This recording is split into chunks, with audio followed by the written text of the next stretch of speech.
Hey everybody, welcome to LitTube. I'm the guest out tonight, Alex, and as always, Gerald and sometimes Mario are here to talk about the new Black Panther movie, which I was particularly stoked for. So guys, what'd you think? Did you like the movie? Freaking awesome. Yeah, man, that movie was great.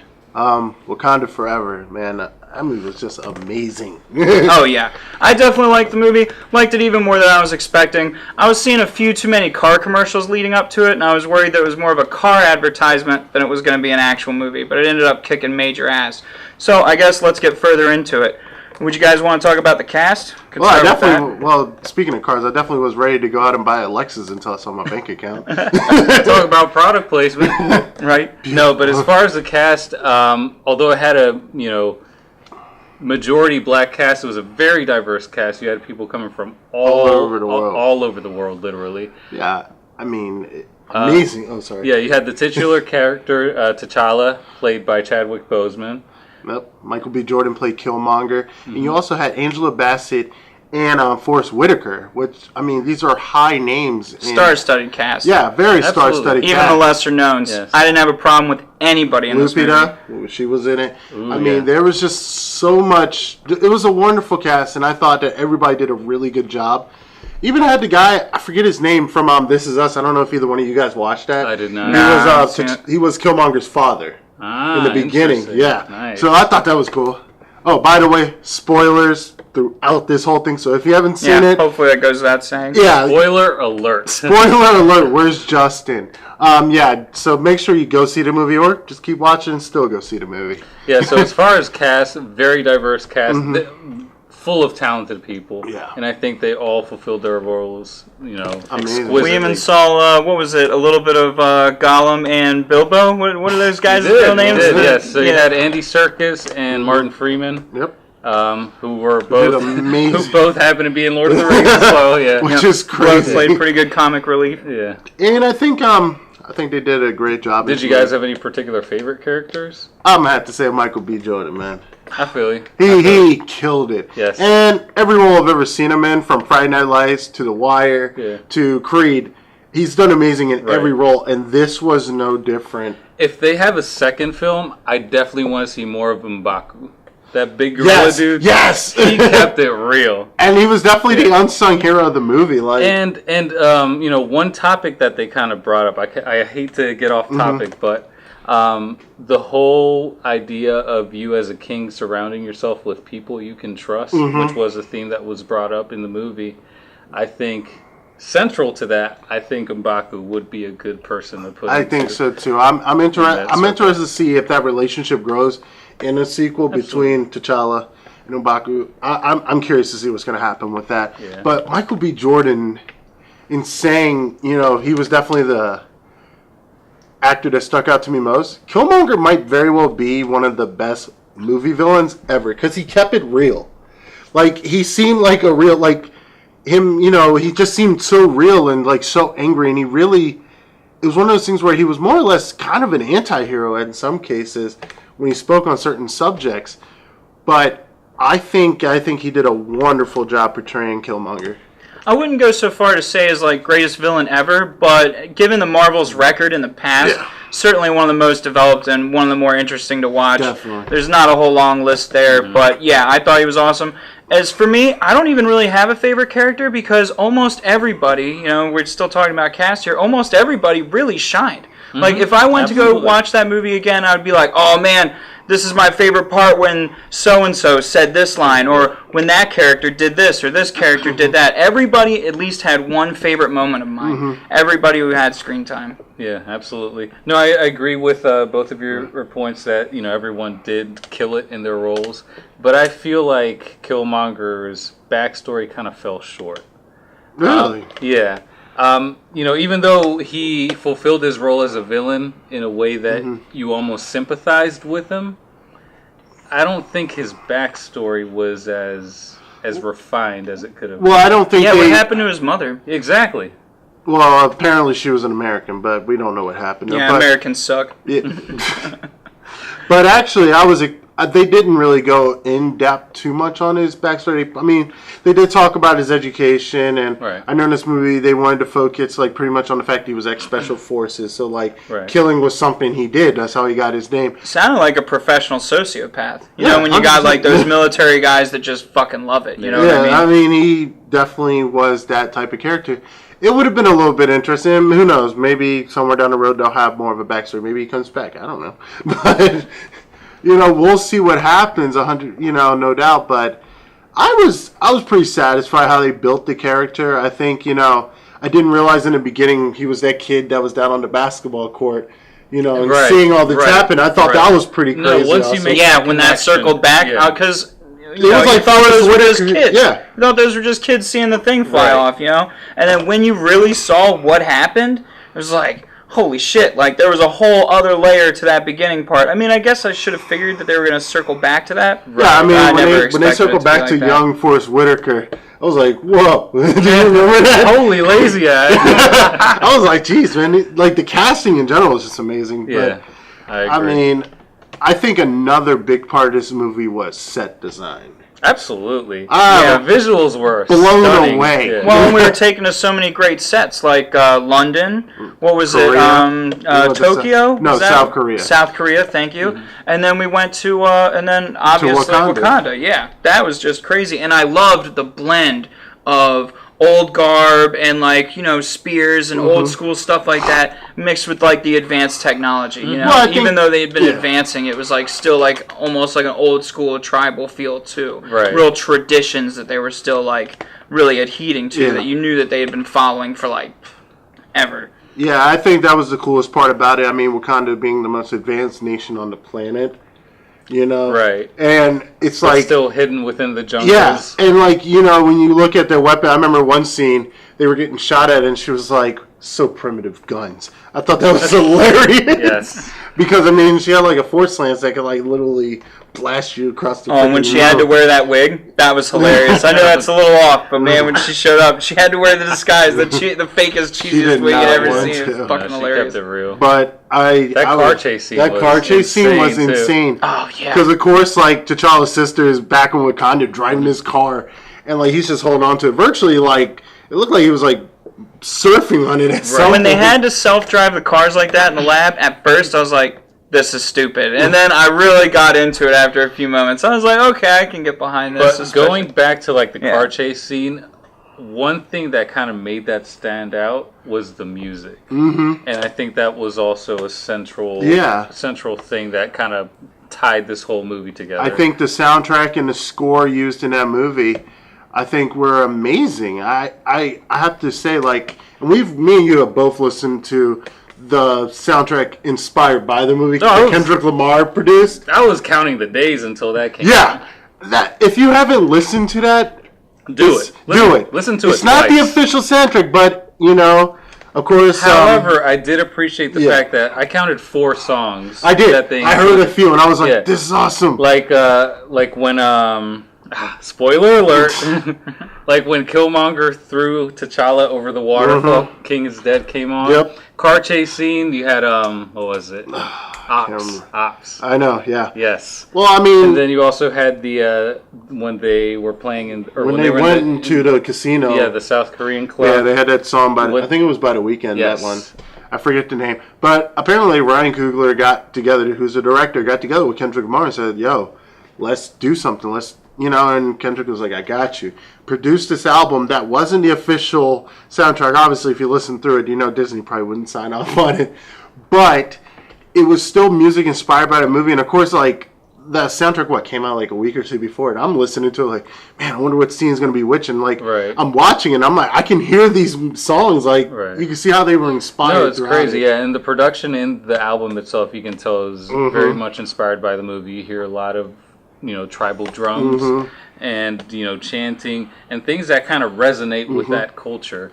Yeah, I think, honestly, if you haven't, it's a great album. There's a lot of young stars on there. A lot of musicians that probably you won't hear on the radio that are on there, and, us. We're all about that.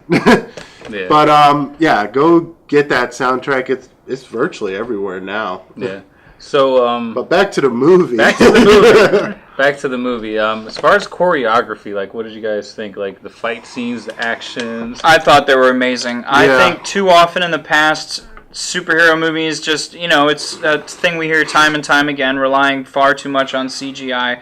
And this was a lot more hand-to-hand combat stuff. Not Absolutely, quite like the Dark Knight choreography, but this was like just really very sparingly special effects. In fact, that's my problem with the very last fight, is I thought that there was a little too much CGI on that train one. But I did think the epic fight happening on the surface didn't have too much of that. It just had the rhinos, and that was about the end of it, and some shields and stuff like that. When they had those ritual battles. Yes, that's those were amazing. The first one, then there was the second one where you had Michael B. Jordan face off. Right. And I was just like... And when he throws him over the fucking waterfall. Yeah. And it was just straight hand-to-hand combat, and it's like... Yeah. Fuck this, I'm going to go off a damn waterfall. Yeah, the first one was very much MMA inspired, you could tell. Yeah. Especially when he had him in that grapple. At the end where he just made him tap. I was like, that's legit. I mean, and that's the coolest thing about it. It's like, especially in our society where all we hear about is like gun violence. It was kind of refreshing not to see a very gun-heavy movie, honestly, personally. It was just straight hand-to-hand combat. I mean, for the most part of the film, it was that. And I was like, that's just awesome. Yeah. It was a good refresher. And I think, going into that, there were a lot of different social themes that went throughout the entire movie. Yeah, a lot of messages were carried. A lot of stuff that I think, you had Killmonger especially touch on a lot where he blamed the Wakandans for a lot of the problems that go on in African American communities and black communities throughout the world. He said, you sat back here and let all this happen. Right. And I mean, it's just like... It was something where you walked away from the movie, even just outside of a superhero movie, an action movie. Right. And I was trying to explain this to my parents because I'm trying to convince them to go see it. But even outside of a superhero movie, it was a real deep movie with a message behind it. And it was one of unity, I think, more or less. That's what I got. No, and that's what I liked about the ending also, is it had a great way of tying everything together and bringing like a solution. Because... you could see him bringing it back to the beginning where Killmonger began as Killmonger, and he basically wanted to build a center he wanted for technology to bring all this technology and knowledge to the masses. Yeah. Well, he said it perfectly, right? Toward the end, it was, I'm trying to remember what exactly the line was. We should be building bridges instead of building barriers. It's like, a theme that's going on in a lot of society sometimes is, do we share our knowledge and our benefits with other people, or do we, hold ourselves back, keep ourselves to ourselves, and promote only ourselves and save ourselves? And that's an issue that we're always going to have to struggle with as a society, is you may want to distribute something that is going to benefit all, but eventually there's going to be someone that's going to want to capitalize on that. Exactly. And, it was almost like... as you're listening to Killmonger, and I love that's how the movie really played out. Like, as you're listening to him, and he's saying, like, you just sat back and let slavery happen. You just sat back and let all these deaths and, all this stuff happen where you had all this technology could have helped people. You started thinking, like, you started feeling for him, and I think that was the great thing about his character. Right. You related to it because you sat there and you're like, damn, they really did do that. And of course this is a movie, so, you can't get too angry at him, but then you sit back and it's like where you say, like, there's always going to be somebody that wants to capitalize on it, so how much can really be given out? Yeah. But I think, like I said, at the end when they, T'Challa was at the UN Council and he was talking about building bridges, and he finally realized, like, yeah, we should be reaching out. We shouldn't just hide. Like, we have the power and responsibility to help out other people that aren't doing as good as us. That really touched me, and I thought that was a great message at the end because, I mean, when you've been given so much, like, it's only right that you should help others. Yeah, so what would you say is to that point, because you were saying he realized that he should share those things, what do you think was, like, the character development with T'Challa? Because I think he had some, and then who was the one who was leading, who was the leader of the armies? The general, or? Yeah, the general. Are you talking about the bald girl with the tattoos? Yeah. I only thought really T'Challa and her had character development. Everybody else sort of stayed where they were. She had character development in the sense I wouldn't say not that. Not quite. I mean, bringing it back to M'Baku, I think he had a lot of character 100%. Development. Because he didn't trust T'Challa or his father. You know, just like the dude that played, what's his name from Get Out? Kaluuya. Yeah, they felt that that T'Challa's father sat back for so long without doing anything. That's why he challenged him in the beginning. Yeah. But then at the end, he could have taken the power of the Black Panther for himself. But he didn't. But he chose not to. And I think that was a lot of character development on his part. I think one of the best parts of the story, I think what really changed it, was when Eric, who is Killmonger, you know, that was Eric's his real name, when he was pretty much saying, like, you know, your father killed my father, you know, I was out here suffering, left for dead or whatever, and all this stuff, and T'Challa probably was thinking, like, wow, like, you know, what the hell is this? Like, I thought my father was this great man, but he killed his own brother. Right. When he found out his father wasn't perfect, and you realize, makes mistakes. And I think it was at that point of the movie where he realized, like, what am I doing following the same isolationist mindset? Right. You know, when I've had my cousin out here, my uncle's dead at the hands of you, and now here's his son showing up at my doorstep with all these problems. And I think that's where he's like, it's time to change. That does remind me, that's also a big part of the theme in the story is, you know, there's what is that saying? Just because something's always been done that way is no reason to keep doing it that way. Right. And I think that was one of the other big takes from this, especially because, like, a theme in a lot of these Marvel movies is a lot of these characters create their own villains. Now, he didn't necessarily create his own villain, but his father left it for him. But his father left it for him. I mean, you know, if they had maybe gone a different route with his brother in the beginning, you know, maybe there would have been a different movie or a different story, nonetheless. But, I mean, I think it was such a refreshing film. I thought it was really refreshing. It was just really good, and I can't wait to see the sequel. What would you think about it? I know you haven't seen too many Marvel movies. I think I showed you. You've seen most of Guardians, I think.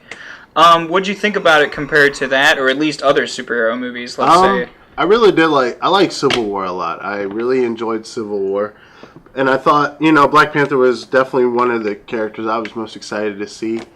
And I thought this movie just really, in terms of like, all the Marvel movies I've seen, and there's a few people out there, I'm a big DC fan. We all know this. I've been a big basher of Marvel movies in the years past. But Civil War, Age of Ultron was okay. I wasn't too mad about it. It was a good movie. But going back and watching them, like, man, Marvel, they got a lock on movies, and they do. I think Black Panther was definitely that Disney budget, man. Yeah, it's that Disney budget. Like, Black Panther, I think, was definitely just took it to a new level. I thought it was really good in comparison to the other ones. I thought the other ones were good too, though. But I think it was at least different. You know, it was different enough. You wouldn't feel like you're watching the same movie for the 100th time. Yeah, you did. Because a lot of those movies get compared to Iron Man. I know Doctor Strange has even been compared to the first Iron Man movie, but this, I don't know what I'd really compare it to, except for like maybe a similarity here and there. It's its own movie. I think it's its own movie. Yeah. I haven't seen enough Marvel movies to kind of gauge it, but I mean, I've seen like at least 5, so I would put it in my top 3 for sure. And like you guys said, it's so different, it's so raw, but then at the end of the day, it kind of leaves you inspired. Like, you want to make a difference. Like when it was the last scene, I remember, you know, they had landed the ship in Oakland, and that little boy came up to him. That Bugatti spaceship, though. And he was talking to the little boy, and it was just like really inspiring, because it was like, you know, that building that bridge, like realizing, our people messed up, and that we're here to help you now. We should have been doing this, and I don't know. I gotta see that movie again. I need to see it again. It showed a lot about the T'Challa character when he brought War Machine up there to see Wakanda before Killmonger. Oh, getting the names mixed up. When he brought Killmonger up there, to show him like Wakanda, what it looked like before he passed. That sunset, because his father always said the sunsets are most beautiful in Wakanda. So for him to actually finally see one, and I mean, that was a powerful moment. Yeah, really compassionate of him to actually take him up there, you know. Yeah. Speaking of powerful moments, he had some pretty powerful last words as well. Yeah. Yeah, you want? Do you want to fight him? Where he was talking about, you know, he's like, I'd rather, like he was saying, like, we could save you. He's like, I'd rather be buried in the ocean with my ancestors, because even they realize death is better than bondage. And I thought that was so deep. I thought that was such a powerful message to put in a movie. And it was something that I think, you know, that Killmonger just held on to. That was his fuel, that anger that he had towards the Wakandans because they allowed such atrocities to happen in history. And I think it was just, I mean, that line, wow. Yeah. No, it was deep. It was deep.